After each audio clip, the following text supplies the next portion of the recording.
just for the members up here, we passed out some things from the department presentation last week on populations of wolves in the state.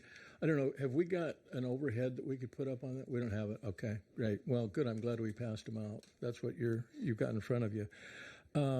What I'm trying to address here is that, the way the wolf plan was set up many years ago, it was delisting in the state was dependent on wolves dispersing far and wide. And we really haven't seen it go, I think, the way that people expected. We're seeing dispersal. We're making progress on recovery. I think we've got 2 of the regions have plenty of packs to allow us to state delist. The third one is in really bad shape as far as wolf populations. And my concern is that we're going to wait another 10 or 15 years to get the magic numbers in the magic places. Looking at the map, you can see that the vast majority of the wolf packs are in Northeast Washington, mostly in my district. So the department figures there's about 67% of the wolves are in that one small Northeast region up there, which is enough to delist the whole state if they were in the magical boundaries of, recovery goals. So the thought here is we've got so many wolves up there that we feel like we need some recognition for, I think, a really good job done on recovery. It's not been easy. It's been a huge strain on both the department, local communities. The ranching community has suffered huge losses up there, and I've been amazed at how folks have stuck with it, even in the face of really tough odds and oftentimes programs that aren't really working. This would allow a county in that Northeast region, and I'm trying to address the concentration of wolves up there. If there's a county that has enough wolves in it to delist that for that whole, to satisfy the requirements in the plan for the whole region, a single county, the region's roughly, 15 counties. If one county has enough to satisfy the whole region, I just don't see any logic why that county wouldn't be able to get relief under the State Endangered Species Act.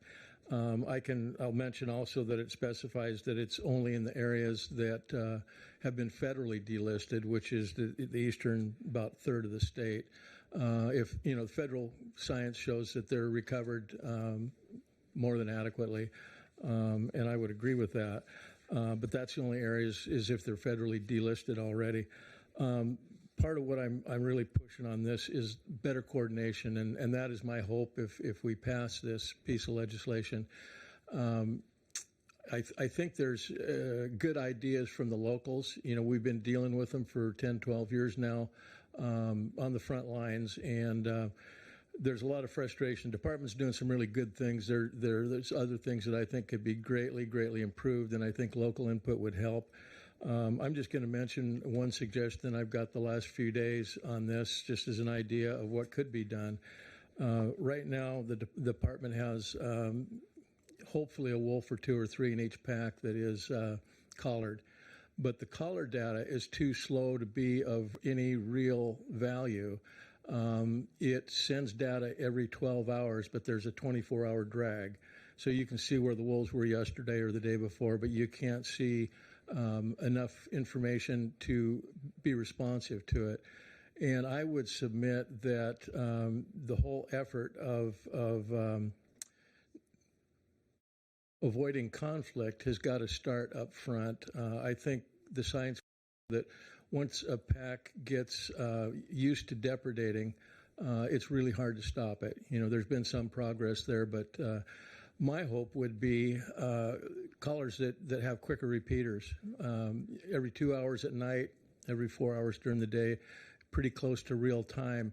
And what that does is it allows range riders to track the movements of a pack, and if they're heading into an area where there's going to be conflict, I've seen it. They get out there horseback or on a side-by-side and try and get in between the wolves and the livestock, which prevents conflict usually, and I think it would really help in packs, keeping packs from getting into conflict. We've got, according to the department, 33 packs in the state. I think there's 3 problem packs right now.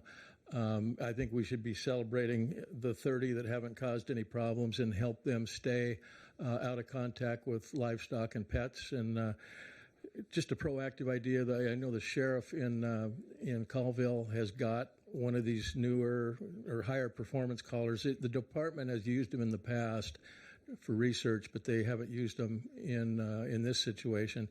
But he's got one of the collars that sends data every 2 to 4 hours. It's available. We haven't been able to work with the department to get those on, but I think that's the sort of idea that would come out of this on a local basis with local input, and I think it would really lower the conflict rate with wolves, and keep, for example, the 30 packs that haven't caused problems. Let's keep them in that status. Appreciate your consideration.